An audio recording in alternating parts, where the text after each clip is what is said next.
Yun yung kondisyon ng Panginoon. Yes. Kaya nga nag-iimbita siya para pagpalain ng tao. Yes. Amen. Everybody say, praise the Lord. Praise the Lord. At kumakatok siya sa tahanan mo. Yes. Knock, knock, knock. Gusto niyang pumasok sa puso mo. Yes. Gusto niyang sumalo sa'yo. Yes. Amen. Ha? Gusto niyang sumalo sa'yo. Kaya nga kumakatok siya. Ang puso daw natin, mga kapatid, ay pagbuksan natin para sa Kanya upang makapasok siya. Dahil pagka nakapasok siya, makikisalo siya. Hallelujah! Na kumain sa iyo. Ang ibig sabihin dito ng ating Panginoon, gusto niya na mayroong karelasyon. Gusto niya na mayroong fellowship. Gusto niya, mga kapatid ko, na mayroong laging kausap ang Panginoon. Tiis niya ang Panginoon? Yes, tiis siya. Yes. Pag hindi mo siya pinapansin, ikaw ang papansin niya. Amen. Hello? Ha? Amen. Tingnan mo, maraming tao hindi pinapansin. Saan daw, mga kapatid ko, namamansin ng Diyos?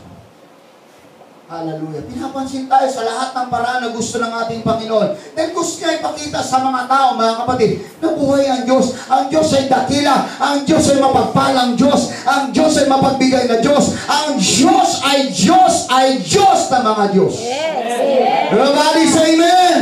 Palapakan natin ang ating Panginoon, mga kapatid.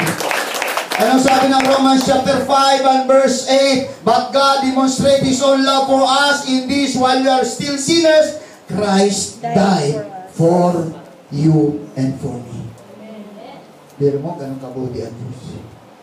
At hindi lang tayo, mga kapatid, basta siya namatay sa krus para sa atin, gusto pa niya, mga kapatid, sumaya ang buhay natin. Ako, yun yung paniniwala ko. Bakit? Based on my experience. Nung nabuo na din ako, sumaya ang buhay ko. Nung wala ako sa Panginoon, mga kapatid, utakot-takot na problema ang dinadanas ko. Oh. Pero ngayon, Kristiyano ka na, mga kapatid, may problema ka pa ba? Sino pang problematic dito?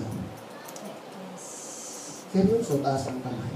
Amen. Amen. Oo, ganyan. Amen. Hindi kayo problematic? Amen. Ha? Ha? O ba tayo mong magtaas ang kamay? Tumaas ka na. Pinapataas kita ng kamay. Yes. Ayan. Yes, lahat. Nagtaas ka ng kamay. Ha? Pero maraming say amen. Amen. Tayo. Pero ang punto ron, mga kapatid, nasubukan mo bang papasukin talaga si Kristo sa puso mo habang kumakatok siya? Papasukin mo lang siya, mga kapatid. Ay, naniniwala pa rin ako, mga kapatid ko, na ang Diyos at naniniwala at hindi ako magsasawa sa sinabi ng 6:33, pag inuna mo ang kaharian ng Panginoon, lahat ng bagay dadagdag sa iyo. Naniniwala pa rin ako. Basta ang imbitasyon ng Panginoon, lagi siya tanggapin mo. Hindi mangungurot yung noo nyo. Everybody say amen. Everybody say praise the Lord. Kasi ang Diyos nag-iimbita sa atin para tayo pagpalain, hindi para sumimangot. Ang Diyos lagi nag-imbita sa atin, mga kapatid ko, ng mga biyaya at pagpapala, mga kapatid, sa buhay na ito. Dahil gusto iparanas ng Diyos, pagkatapat tayo sa Panginoon, maging tapat lang tayo sa Panginoon, handang ibuhos ng Diyos ang biyaya niya para sa iyo. Hallelujah! Basta't maging tapat ka lang sa Panginoon. Amen. Yun yung lagi paulit-ulit kong sinasabi, maging tapat sa Panginoon. Yes. Tapat ka sa lahat ng bagay. Everybody say amen.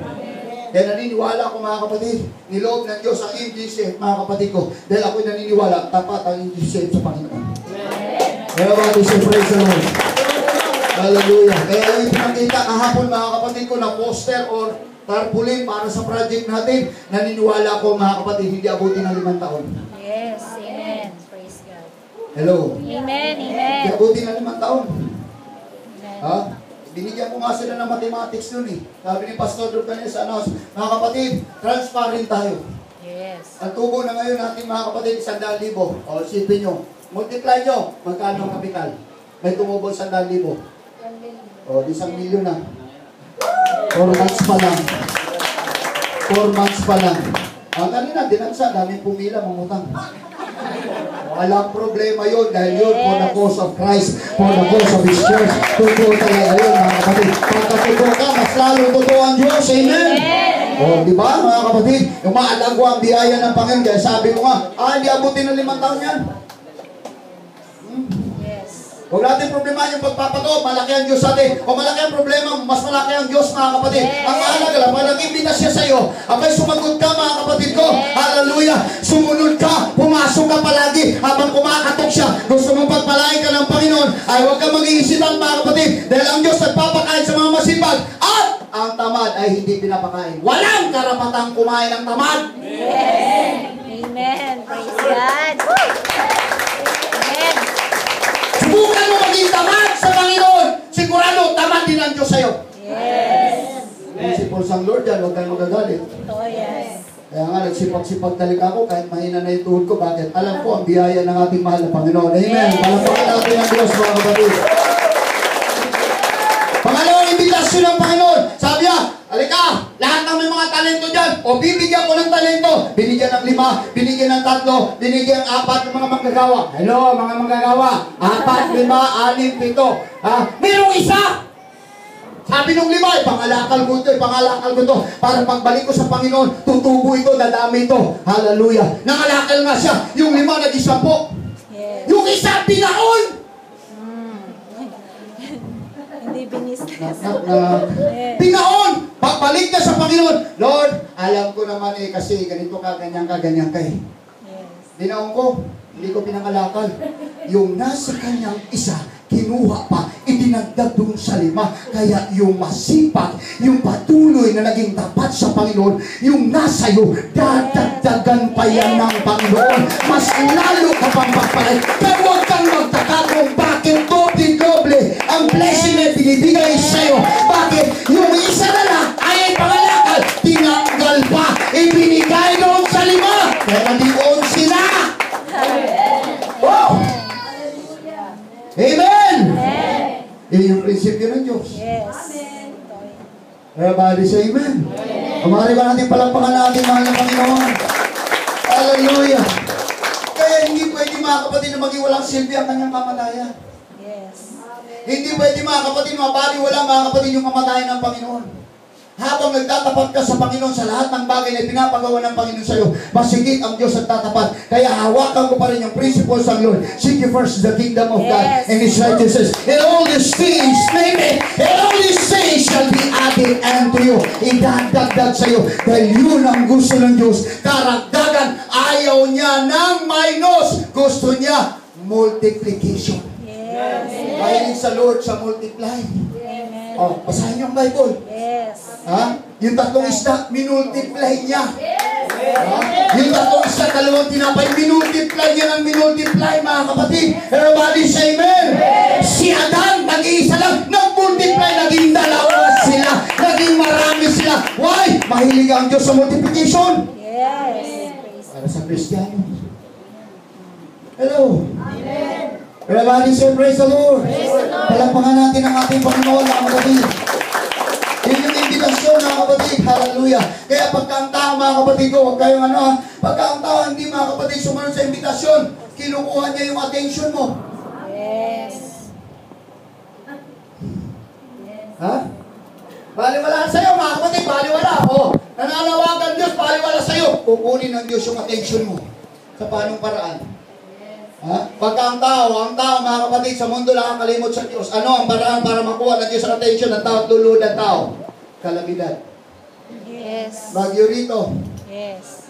Ha? Dilubyo rito. Karamdaman dito. Ano yun? Lindol dito. Sunog dito. Yes. Bakit? Ang tao, wala nang panahon sa Diyos. Kaya ang Diyos, KSP, kailangan makuha ang attention mo. Yes. Ito yan. About peace. Ito ka na lang palagi. Ito. Yan. Kaya lang, medyo masakit. Yes. Paminsan-minsan. Yes. Ha? Paminsan-minsan. Gaano kadalas ang minsan? Dalas-dalasan mo. Dalas-dalasan din ng Diyos yung pagkuha ng attention mo. Kaya pag nilasan mo, mga kapatid ko, hallelujah, magtupad sa invitasyon ng Panginoon, maniwala ka, pagpapala ay pagkakaloob ng Diyos sa iyo. Palapakan natin ang ating Panginoon. Hallelujah. Kaya nga ang Panginoon ang sabi ng Book of Matthew chapter 22 verse 14, marami ang titinimbitaan. Konti lang daw ang napili. Many are invited but few are chosen. Ha? Marami inimbitahan. Pero ay pumasok. Ilan lang ang dumating, mga kapatid. Hallelujah. Ang dami ng taong gano'n, mga kapatid ko. Imbitahan mo, mga kapatid ko. Hallelujah. Sa Bible study, imbitahan mo mag-church. Ang daming dahilan, mga kapatid. Reason. Ha? Daming dahilan. Maraming gano'n, mga kapatid. Kesyo, nagsusuka ako. Kesyo, masakit ang puwit ko. Kesyo, masakit ang bumbunan ko. Yan, tuloy. Hello. Everybody say amen. Amen. Ha? Yung mga tao naman yung sa labas. Kung tinatamaan kayo, kayo yun. Yes. Dami mga kapatid. Pero pagka nag-pray tayo sa Lord, hindi naman nagsabi ang Lord, masakit ang puwit ko, tama naman na, huwag na muna ako magpala sa iyo. Hindi. Ha? Hindi rin sila tatakip ng tema. Para hindi niya mapakinggan yung mga boses natin. Pero bakit ganun? Ha? Ba't ganun daw? Everybody say, praise the Lord. Praise the Let's Lord. clap our hands to Praise the Jesus. Lord. Hallelujah. Yun yung isa, dapat ma-realize natin mga kapatid, na kung minsan ang Diyos humingi ng attention. Gusto niya maging tapat tayo sa ating paglilingkod sa Panginoon. Lalo na sa panahon ito mga kapatid. Dahil alam ko mga kapatid ngayon, ang Diyos nagpapala ng mga kapatid sa bawat isa sa atin. Alam ko ang Diyos nagpapala mga kapatid ko. Hallelujah. Kung hindi ka pa pinagpala, mag-pray ka pa ng pagpapala, si Father mo pang ginagawa. Maniwala ka, maging tapat ka pa. Naniniwala ko susunod ng pagpapala sa iyo. Hindi po pwede hindi ka pagpapala dahil yun ang gusto ng Panginoon at intention ng Panginoon para pagpalain tayo. Anong pagpapala? Spiritual lang ba? O sige, samahan na natin mga kapatid ng mga material na bagay. Walang maghihirap na Kristiyano. Lalo na pag member siya ng MGC. Alam niyo kung bakit? May Goshen na ang MGC. Mayroon ng Goshen. Sa panahon ng mga Israelito, nagutom sila. May Goshen na silang pinupuntahan para humingi ng pagkain. At ako'y naniniwala, ito na po, nagpapasimula na mga kapatid, ang gawain ng Panginoon. Maging tapat ka lang, naniniwala ko, hindi ka papabayaan ng ating Diyos. Everybody say amen. Namumblema na nga ngayon nakapagpautang natin. Bakit? Wala nang namumutang eh. Naghahanap na. Dami ng pera nakapundo. Bakit dami ng pera nakapundo? Eh lahat na kasi nakautang. Kung mag-represent ka na, nakautang na eh. Okay. Bakit? Bakit? Yun yung tulong natin mga kapatid ko sa gawain ng Panginoon. Yes. Maraming nagsabi, nako si Pastor Bong, wala na sa tamang aral, wala na sa tamang ulirat. Kasi ayun yung mga taong, mga tawag doon? Ha? Pero mo, sasabihin ka mga kapatid, nagpa-5-6 na daw, nagpa-5-6. Hindi naman alam mga kapatid sinasabi, nagpa-5-6 ba si Pastor Bong? Yes. Oh, di ba? Hindi. Ngayon sasabihin ko sa'yo, biblical. Ang Diyos pa mga kapatid, nagpapatubo? Yes. Yes. Multiplication na eh. Yes. Ha? Eh natural yun mga kapatid. Paano na lang kung limang tao mamatay sa care program mga kapatid ko, ano bibigyan natin? 12. O, ikwentahin nyo, 12 times 5, magkano? 16. Eh, mahina ako sa utak eh. Sa 16. 5 times 5. 16. Oh, biruin mo. Bankrupt na kaagad mga kapatid. Magkano lang binabayad nyo? 1250, kuripot pa. 1250 lang binabayad natin buwan-buwan sa isang taon. Magkano? 750. Biruin mo mga kapatid. Naka-isang taon hulog ka. Eh kung nandito ka, 5,000 lugi pa. O, anong gagawin ng church ngayon? Binigyan ng Diyos ang church ng utak para gamitin, mga kapatid ko, ang pagpapalang ito ng Panginoon. Dahil sabi ko, way back 1991, sabi ko sa church, Lord, darating ang araw ng iglesia ay hindi na magiging tunto, kundi ulo na. Kailan yung araw na yan? And it was 2014. Hallelujah. Ang blessing na Lord ibinuo sa MGCF, mga kapatid ko. Kaya hindi na ngayon buntot ang MGCF. Nagpapautang ng ulo na. O magkano gusto mo? Hallelujah. Everybody say amen. Kaya ngayon, busy yung mga staff natin ngayon, mga kapatid, sa Pagpuita Pastor. Sabi mo si Brother Tony, patituluhan na natin yung 500 square meter. Ako, bilis o, grabe. Patituluhan na raw. Ay, may pera na eh. Eh, dati, kahit kandila, walang pambili. Kahit kandila, trapal-trapal nga lang, mga kapatid. Pagka nag-prayer meeting, may sumisi ka doon. Bakit? May multo na. Bakit kandila lang kami? Eh, anong pakialam ko? Basta't meron akong Diyos sa buhay. May malaking Diyos na kapatid na hanggang magpala. At dito na ngayon, mga kapatid. Amen! Sabihin yung di nakakatulong church sa inyo. O, diba? Lahat tayo natulungan, pati ako. Kaya lakas ng loob ko. Bili tayo aircon. Bakit? May church eh. Mangutang lang tayo ng 30 mil. Makabili na tayo para refrigerator kalaki mga kapatid. Nakalamig na nito mga kapatid ko.